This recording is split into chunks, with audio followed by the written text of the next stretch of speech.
प्रिय श्रोता, मैं विश्वास के साथ परमेश्वर का धन्यवाद करता हूँ जिसने हम सब के लिए पवित्र आत्मा यहाँ पर भेजा हुआ है, जो वचन में, परमेश्वर की पहचान में तथा उसकी संगति में आगे बढ़ने के लिए हर पल हमारा सहायक है। आने वाले सप्ताहों में हम विश्वास के ऊंचे स्तर की ओर बढ़ना सीखेंगे। कई बार मैंने लोगों को प्रार्थना करते हुए सुना है। वे कहते हैं, हे प्रभु, मुझ पर दया कर, दया कर, दया कर, रहम कर, रहम कर, शैतान को दूर कर दे, मुझे शैतान छूने न पाए, मुझे बुराई से बचा, बीमारी से बचा। मुझे समझ नहीं आता इनकी प्रार्थना को सुनकर मेरे परमेश्वर पिता को कितना दुख होता होगा। इसीलिए वचन कहता है, मेरे लोग अज्ञानता के कारण नाश हुए जाते हैं। वे भूल गए हैं कि उन्होंने नया जन्म पाया है। परमेश्वर की संतान व अनमोल संपत्ति है। स्वर्गदूतों की छावनी उनके चारों ओर है। उनकी आत्मा में परमेश्वर, जो सर्व सामर्थी है, निवास करता है।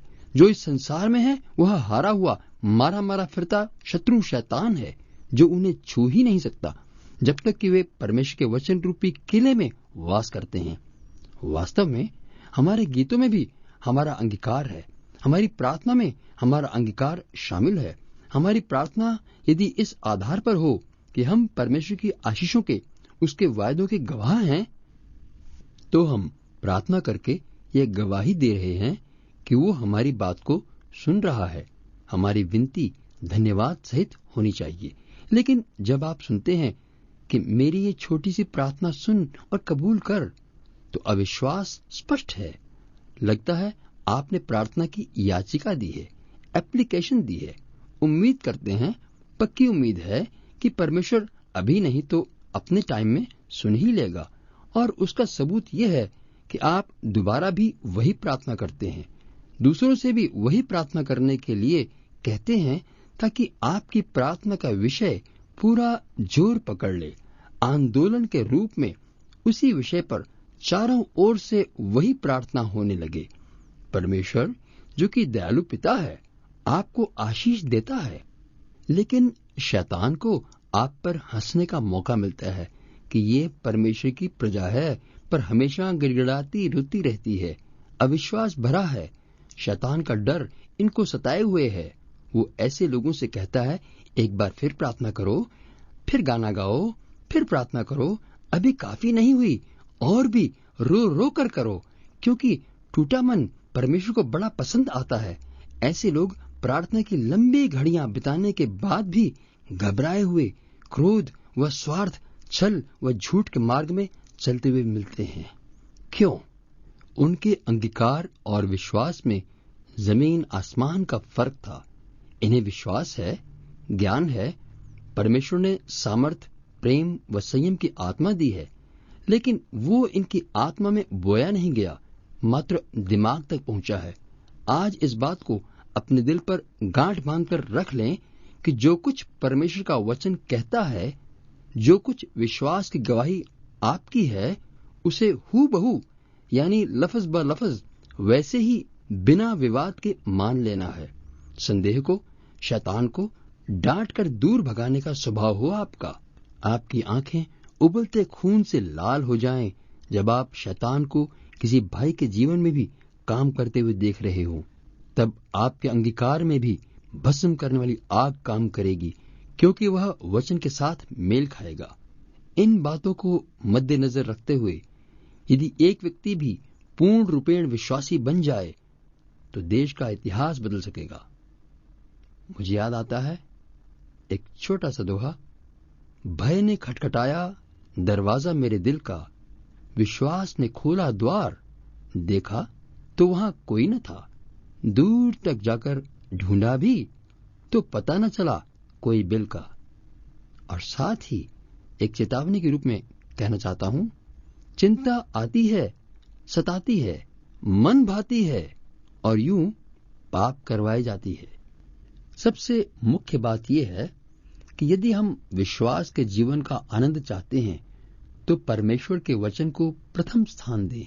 अर्थात चाहे हमारा ज्ञान, विज्ञान या हालात व समाज के ज्ञानानुसार हम कुछ भी करना चाहते हों तो उसे मूर्खता जानकर जो वचन कह रहा है उसका पालन करें। इस प्रकार यदि संपूर्ण मन से हम भरोसा करना सीखेंगे परमेश्वर पर, तो हमारी आत्मा में शांति व चैन, सुकून रहेगा। जैसे कि वचन कहता है, हम जिन्होंने विश्वास किया है उस विश्राम में प्रवेश करते हैं, और मेरा परमेश्वर भी अपने उस धन के अनुसार जो महिमा सहित मसीह यीशु में है, तुम्हारी हर एक आवश्यकता को पूरा करेगा। तो इस वचन को यदि हमने दिल में यथास्थान रखा है तो निश्चिंत रहेंगे। चिंता, बेचैनी और बिना बात की उत्सुकता हमसे दूर भागेगी और पाप से बचे रहेंगे।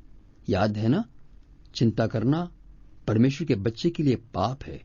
और दूसरी बात याद रखने की है कि परमेश्वर यह देखकर खुश होता है कि मेरा बच्चा बिना परवाह किए छलांग लगाने के लिए तैयार है, नीचे पानी या बचने के लिए जाल देखकर नहीं, बल्कि परमेश्वर के वचन पर आंखें रखकर।